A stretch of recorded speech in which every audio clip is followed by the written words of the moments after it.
Rise and shine. Pour yourself a cup of coffee and tune in to Good Morning Aurora. News, weather, and really cool interviews. Monday through Friday from 8 to 9 a.m.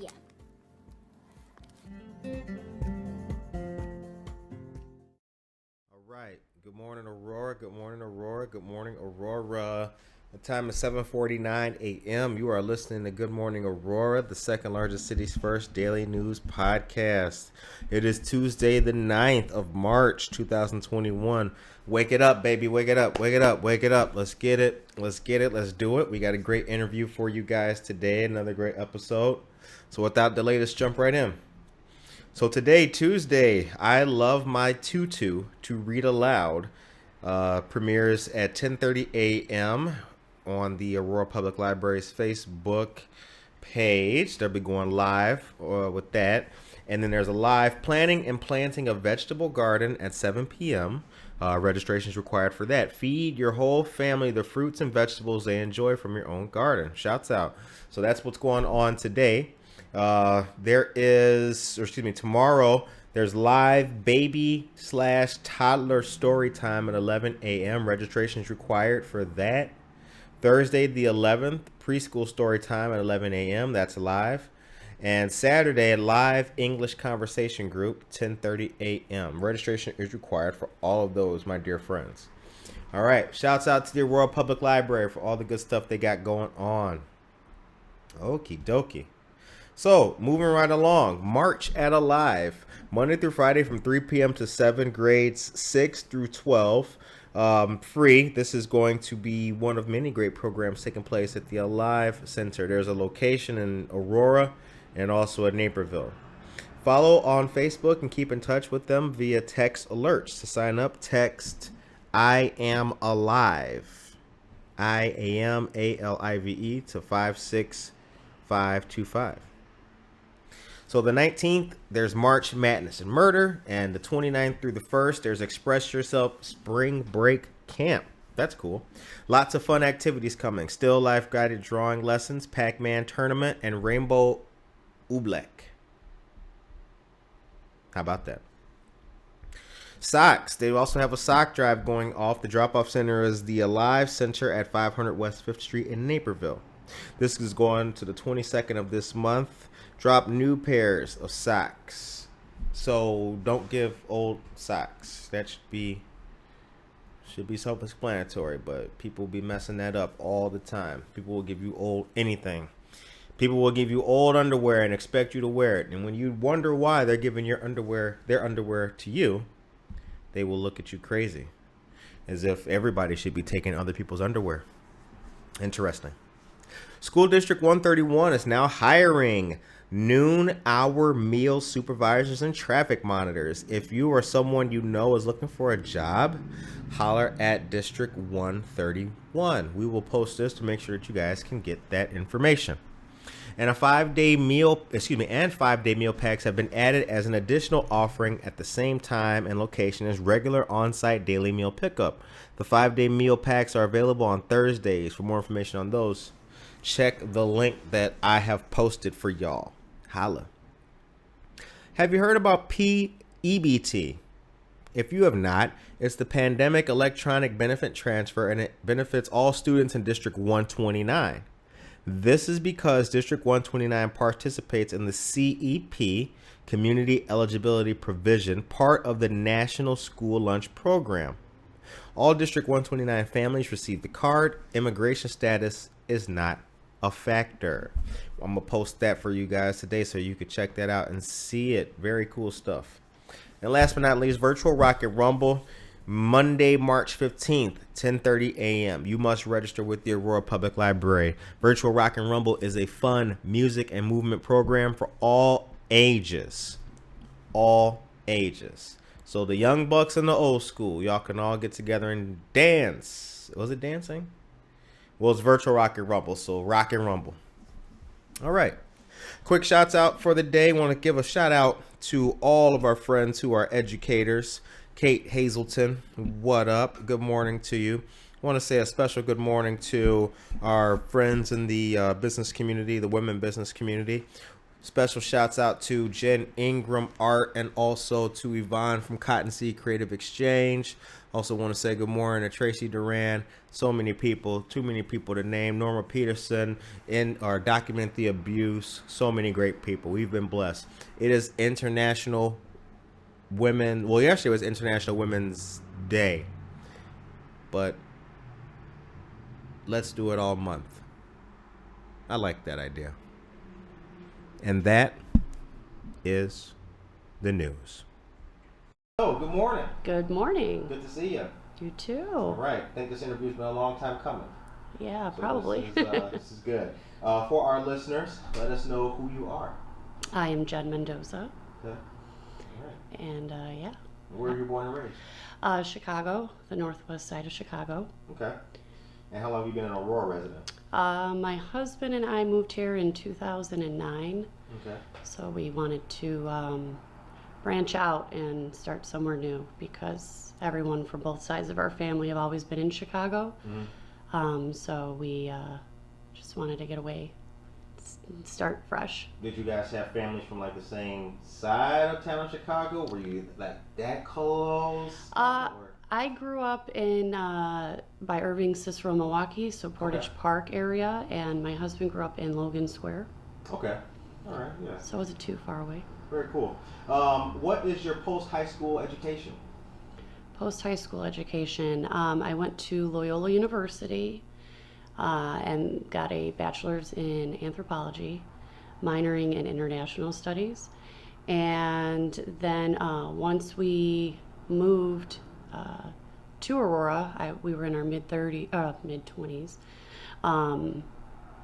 I wanted to get situated here a little bit, and then I applied and started a master's program at North Central College. Okay. And then the day after I signed up, I found out I was pregnant with my first kid. So Congrats, right? thank you. Yeah, I was like, holy cow, start one thing and here we go. But by the time I did finish my program at North Central, I had 2 kids. And it took me 3 years to finish that program. But I did it and I had 2 kids by the time I was done. Well, congratulations. Thank you. Congrats. Thank you. So you have 3 children. Mm-hmm. What's their names? Benjamin is 9, Evelyn is 7, and Gabriel's 5. All right. And do they always cook, or you just make them cook what they want to do? Is that how that? I try to get them involved. So, I mean, for the boys, they weren't as interested. Mm-hmm. But once they've seen that, like, Evelyn takes more part in it, Right. then they're like, oh, well, I want to do something too. So now it's like, oh, yay, we're going to go cook. You know, not oh, mom's trying to make us do something again. Yeah. Oh, my. Yeah, Right. no. They especially Benjamin, my oldest, he likes dealing with the measurements and figuring out the math for me. He's kind of like one of those math whizzes. Mm-hmm. And yeah, so that aspect of it he's all about. And Gabe just wants to mix it in the bowl, you know, that kind of stuff. And you went to school with the homegirl Jeanette. I did, yeah. We did our graduate program together at North Central. And yeah, I haven't seen her in forever, but I always see her on Facebook and Instagram. Not so much on Instagram, but yeah, through the years it's been cool because thankfully for Facebook, you know, I'm able to still stay connected with people, and we're still friends on Facebook too. Right. That's one of the things about it, right? Like Mm-hmm. you do see every now and then you're seeing like people you may know, and you're like, Yeah. But then you see people like, oh wow, like Right. yeah, that you do Yeah. lose contact or have lost contact with. Mm-hmm. And it's been like 8 years. It's been, well, I think Evelyn was like a year no, she wasn't even a year, and she's 7 now. So it's been a good while, and Jeanette and I are still connected on Facebook. I'm like, hey, I see what you're doing. And I love it. Yeah, that was a good interjection when you mentioned that. I went to school with her. That was really cool that day. Yeah. So you're a person who's been here a while and been involved. How has business and networking changed in your time? Business and networking changing. Well, I'm not really I wasn't big into networking. That wasn't my shtick. Like, I wasn't very familiar with doing that. I had always worked in nonprofit, so at 18 I moved out and got my own apartment and started working for the Better Business Bureau in downtown Chicago and went to Loyola full time. And then once I made that transition and met my husband, I was trying to find employment out here in the suburbs because I was still going back and forth to Chicago, to Aurora, and actually landed a job with World Relief, DuPage, Aurora. So I worked for them at the Wheaton location, and then I was coming to the Aurora location when it was still over here on Downer. And just before, was it Downer? Broadway. No, I think it was Downer. Okay. Yeah, it was right next. I think it was either All Spoked Up. It was in one of those. Right. That's yeah. Downer. Yep. Right. So it was there, and then they moved to LaSalle Street. Yep. And that's when I was like, all right, I'm out, because I was the office manager. There was a lot of logistics, but I didn't leave because of that. It's just, I had 3 kids, so I was trying to find something that could work with that whole thing. But so I got wrapped around. So I worked for World Relief doing the nonprofit, and then I just landed a job with PPA Chicago, which is what got me into the promotional products industry. And that job allowed me to work from home primarily. I only had to go to the office like once or twice a month for meetings and stuff. So it wasn't until then that I started meeting all these different people, from distributors and suppliers, and had to make connections. And actually I started creating those events for these people to do business together. So I started creating networking events, but I actually wasn't the one needing to make the connection. I got you. Sure. But I had to still I had to reach out to people and go to like Vegas and the ASI Chicago at McCormick Place to get people to come to my trade show, because PPA Chicago hosted a trade show every March at Arlington Racetrack. So I needed to find vendors to come be a part of our thing. So I would, pass out my business card and kind of do my spiel and say why they needed to come do our show and stuff like that. But I didn't do the networking thing until like the last 3 years. When I started doing Norwex, and that was just kind of like a spur of the moment sort of thing. I was invited to a party, loved it, and now I've got a team of 15. Like it wasn't even really supposed to happen like that, but it did. And then my friend Joni and I decided to start Moms for Moms vendor events.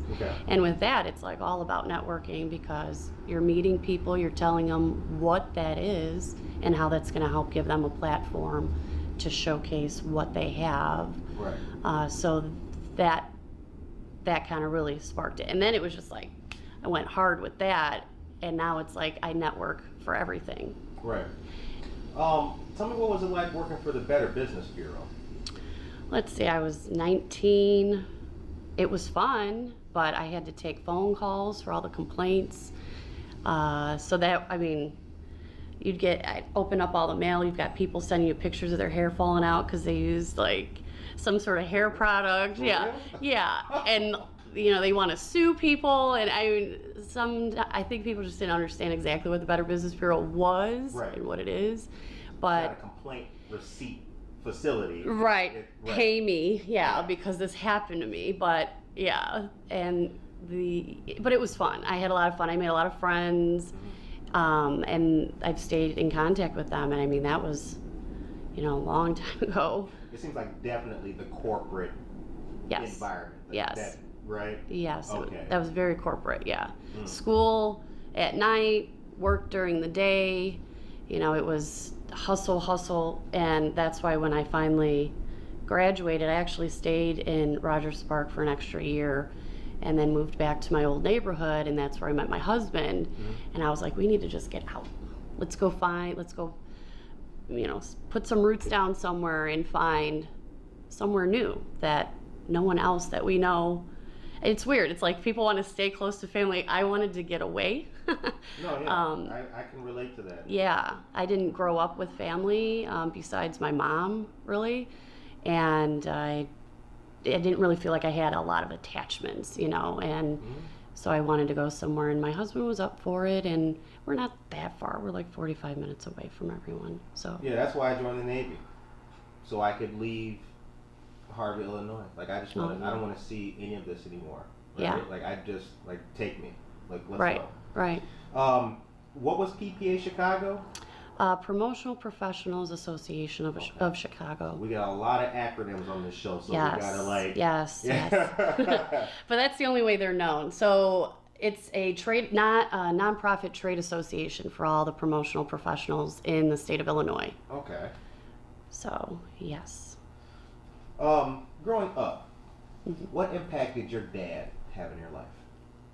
Well, I didn't know my dad, so I found him a few years after meeting my husband. So my husband is like my rock. Like he is literally like my whole family all in one. Without him, I wouldn't have been able to do a lot of things. A lot of my firsts were with him, finding my dad, moving out of Chicago, purchasing and driving a car. I took the L everywhere. I didn't, need to have a car.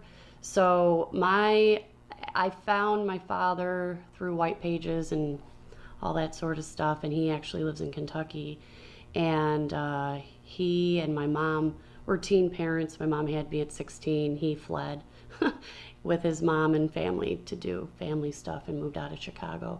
But I didn't know any of that growing up, so the man my mom had ended up being with, they had told me he was my dad. So I grew up thinking it was my dad till I was 13 and found out he wasn't.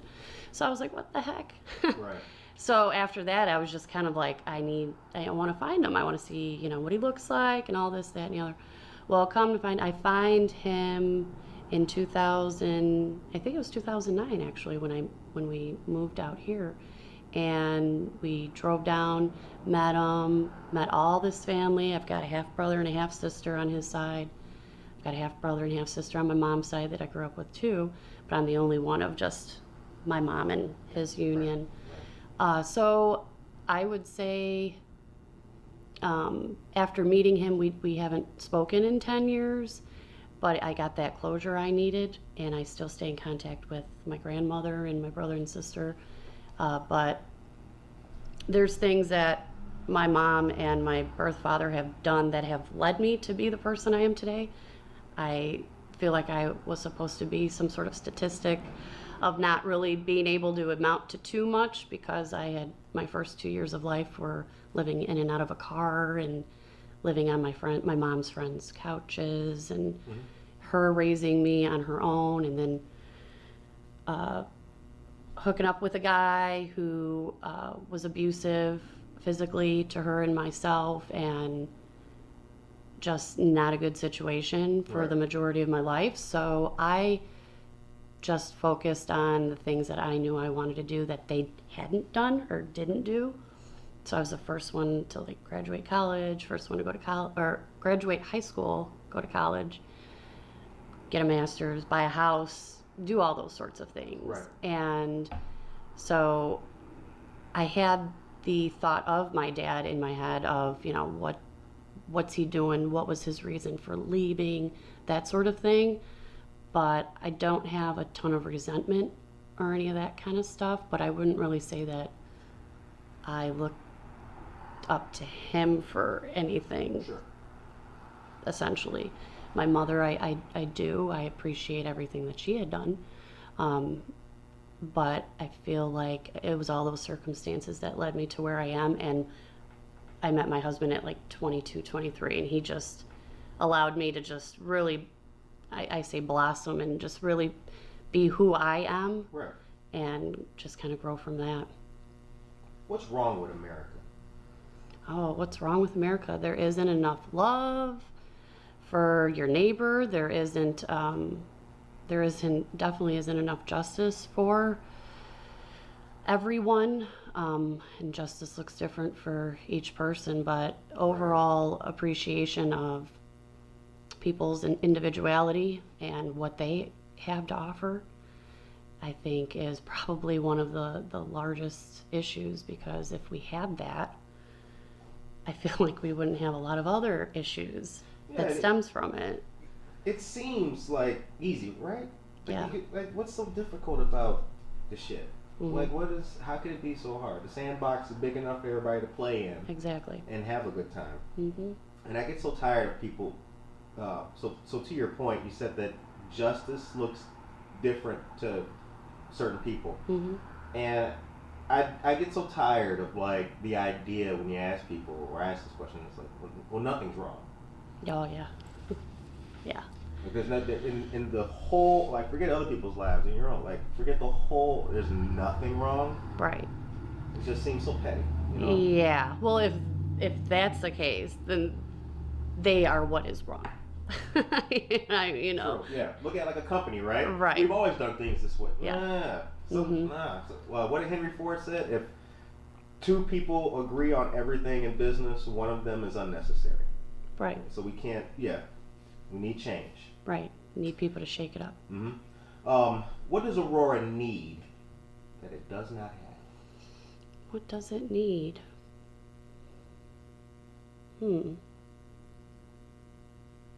I think I should have thought about that one a little harder beforehand. Oh, I love Aurora. Like, I really do. Like, we are transplanted from Chicago. We have Chicago roots and all that. But, like, I have really taken Aurora as, like, this is where we are. This is where our children have been born. This is where we're going to stay. I don't have any plans of moving. And if I was to say something, maybe more representation from women and the underprivileged, diversity in ages of people. That's kind of like leads me into, like, WESOS. You know, I started a chapter. I'm sure we are. I think just having proper representation for everyone. So one of the things I appreciate about Aurora, even being the second largest city, is Chicago is so massive, right? You don't really feel like you can really make a dent in certain things. You know, there's so many communities, so many, all of that sort of thing. Where I feel Aurora is small enough to be able to do that. Right. You can plant the flag here and it not get obscured by the other flags. Right. I feel like it would catch on quicker by all the other neighboring, you know, wards or neighborhoods. Right. So I think that change or anything that could better Aurora is so much easily done here. So yeah, representation of the communities. So yeah, I'll leave it like that. All right. So, and now that we're there. So WESOS, what's that all about? What's that about? So that acronym stands for Women Entrepreneurs Secrets of Success. So it is a networking group, unlike any other type of networking group.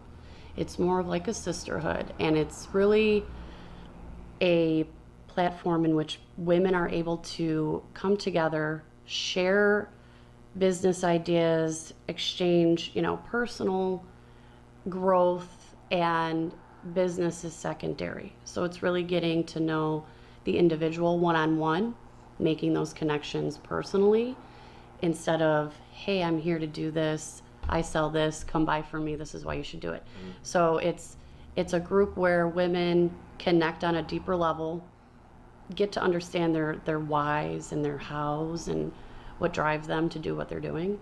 And all of that other stuff just comes naturally, because when you meet women and you genuinely want to help them, then it's just top of the mind of being able to represent them and giving them, a shout out here and there. And I just do that naturally, because how is anyone going to know what awesome stuff you got out there and who you're using unless you give them shout outs? Yeah, you got to be notoriously vocal with it, Mm-hmm. You have to be out there with it. When did WESOS start? 10 years ago. 10 years ago. So all right, take us to the beginning. Yeah, so Jean LaValle is the founder. She started with the Woodbridge chapter. She was just meeting up with some ladies, chatting away, And then the next thing she knew, she had 50 women at the door that wanted to do the same thing. So they expanded, started additional chapters. She now runs the Chicago chapter. There are 23 chapters, if I'm not mistaken. We actually have a couple outside of Illinois, Okay. Florida, Denver, Portland, Oregon. Shout out to Portland. Good place. Good place. Yeah, and then they're all throughout the western suburbs, southern suburbs, all around. Okay. So I started one, got into the talks of it in November, December, and I was like, hey, I know so many women through my mom's, our Moms for Moms vendor events, and through these other networking circles I'm in because of my business with multi-print and digital. I'm like, this is needed here in this side of Aurora, because Aurora is large, So I interviewed and was approved to start a South Aurora chapter. Okay. So you had to with Jean LaValle. Okay. Yeah, so I was announced as a new chapter leader January 14th. It was mid-January. And since, because of the pandemic and everything's been virtual. Right. I was told, give me a few months to just kind of be acclimated via Facebook and all that stuff, and have my first meeting virtually. I just had it on Friday. I had 50 people attend.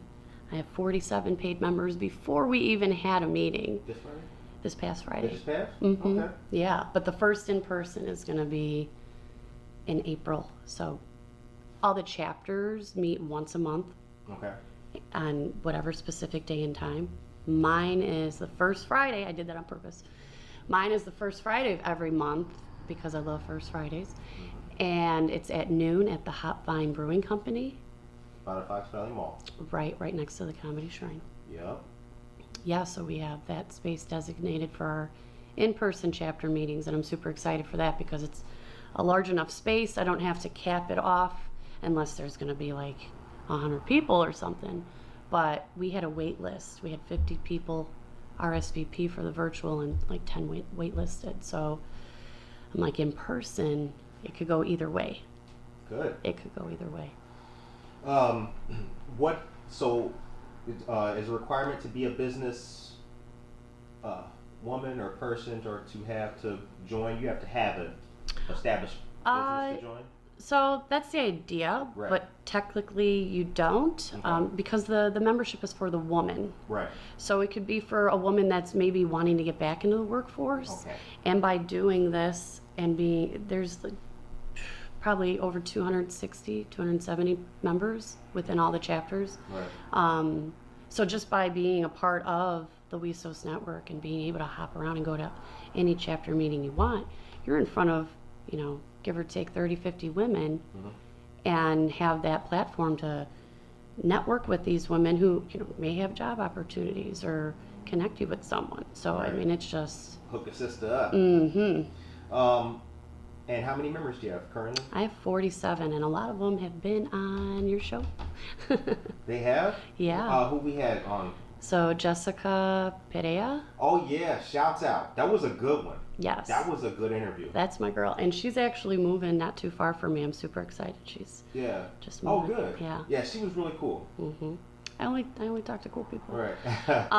And then Anna with Spots on the Fox. Yes. Shout out, and her husband. And her husband. She's in my neighborhood. And man, I know there's a lot more. Yeah, we've had a few. Yeah.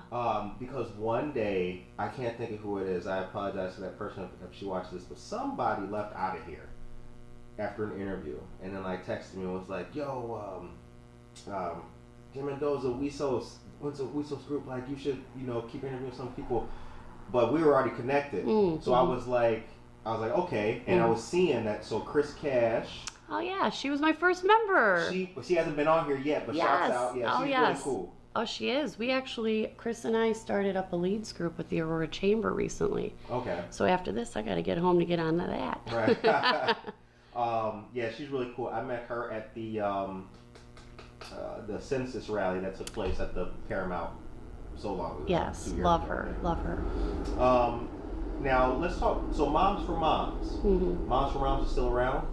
So we have been dormant. Right. Because of the pandemic. Sure. We did host a couple virtual events last Okay. year.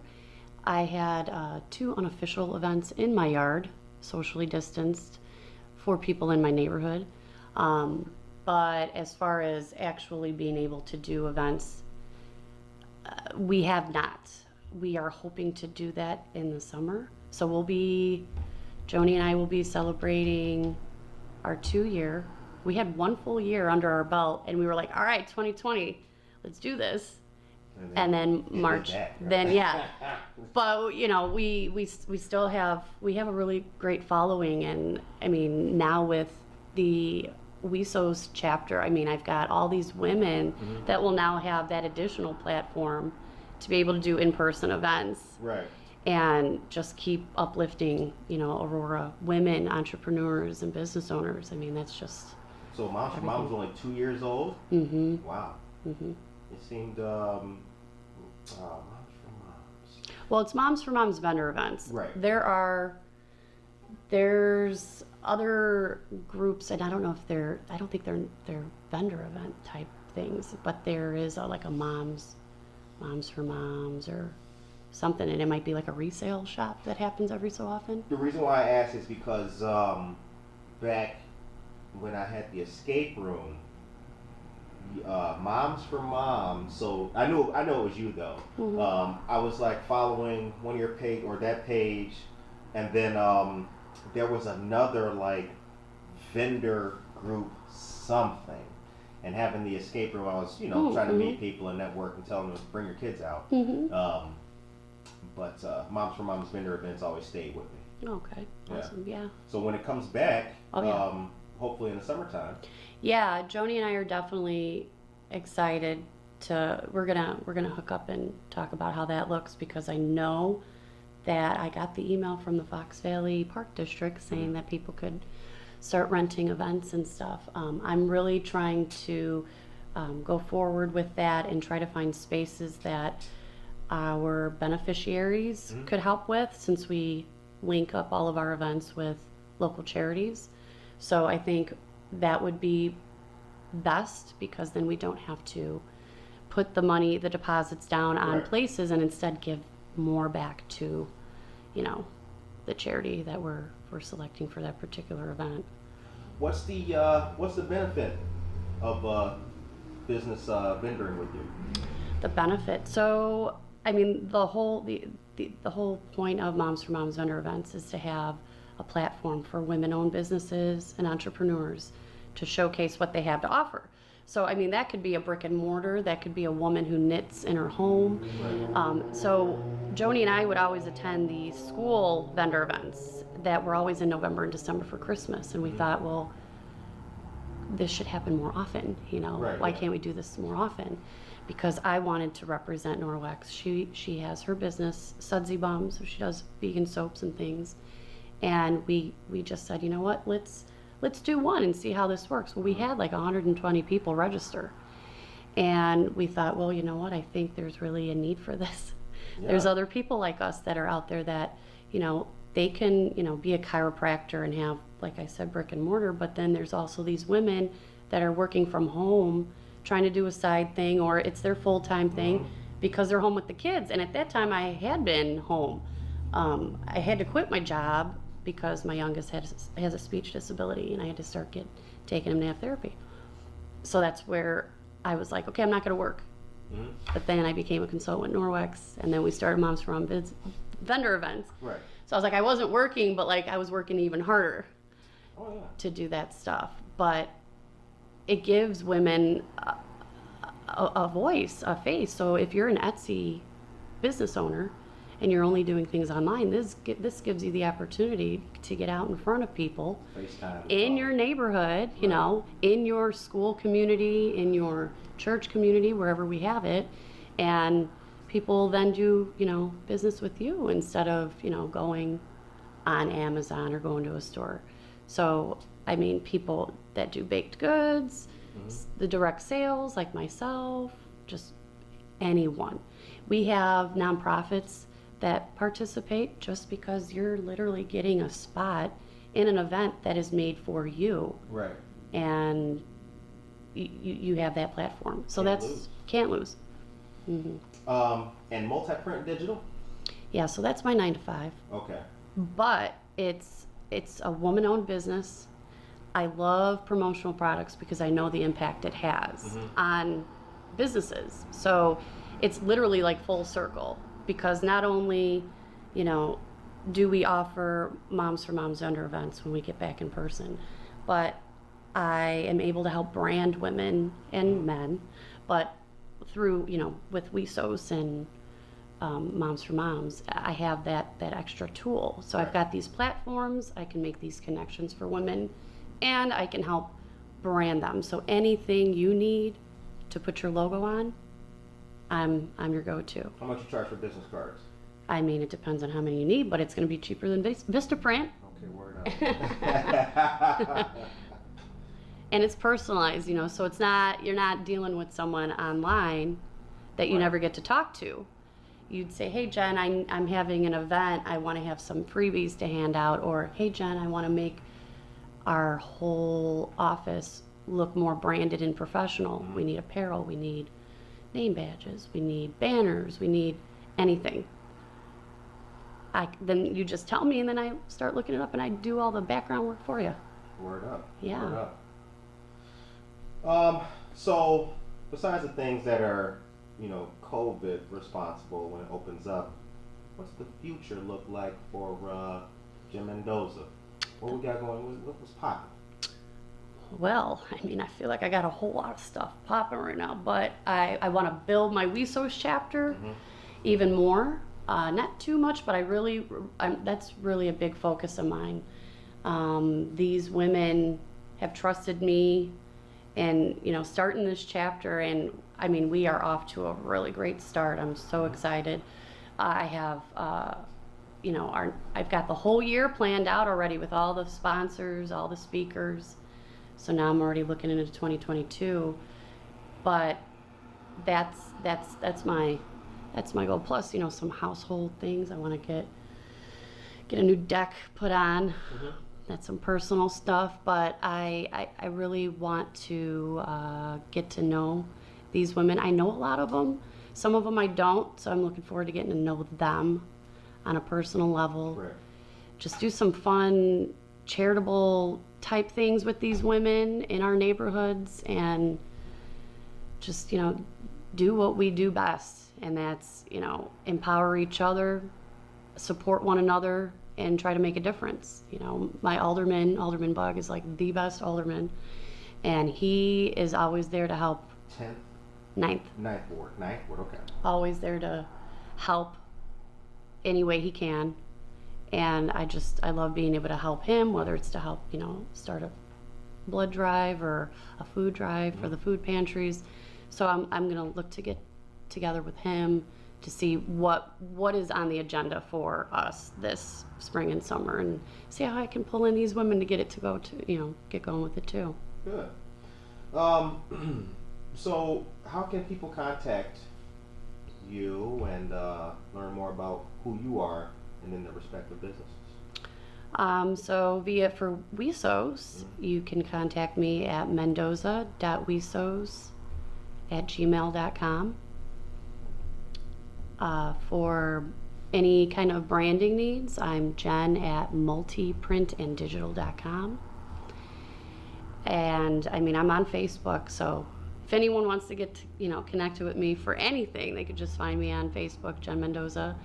I think right now it's just me. It's my cover with WESOS, but I usually have like all the kids around me or something. So if you see a lady with a bunch of kids, it's usually me. Nice. So the show ends on a positive note. What's your message today for the people of Aurora, particularly the women of Aurora? Particularly the women. I would say if you have something you know in your heart that you were made to do or want to do, do not hesitate on doing that anymore. You need to go for it, because time is limited, and the impact you can make on another person's life could be monumental. So just go for that dream. I also wanted to mention too, you know, if you're not, networking isn't your thing, I have a Facebook group called Women Entrepreneurs of Aurora, and that's a page is specifically for women to just shout out what they do, promote themselves. Yeah. So it's a scheduled basis, Monday, Tuesday, Wednesday, then it revolves again Thursday, Friday, Saturday, whether you're a service provider, a direct sales person, or an artisan. And then on Sunday we share events, any kind of upcoming events. So send me a request on there, and I'll accept that, and that can be, you know, your start. You know, if you're just doing something at home and you want to just let people, you know, test the water, see if you get some traction, then start from there. I post about WESOS on there all the time as well. So that page works really well for empowering women to step out, shed some light on what they do, and, you know, help build themselves, promote themselves. Do you have a favorite book? If I was to say, it's To Kill a Mockingbird. It is.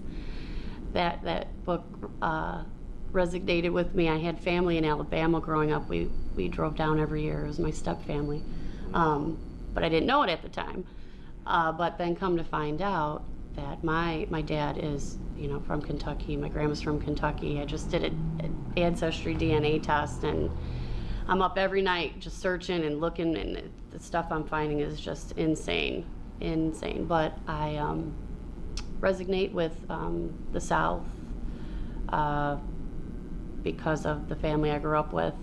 My grandma Zora, Grandma Zora was a really big influence in my life, and a wonderful woman. And yeah, To Kill a Mockingbird just always was like my it. It's a good book.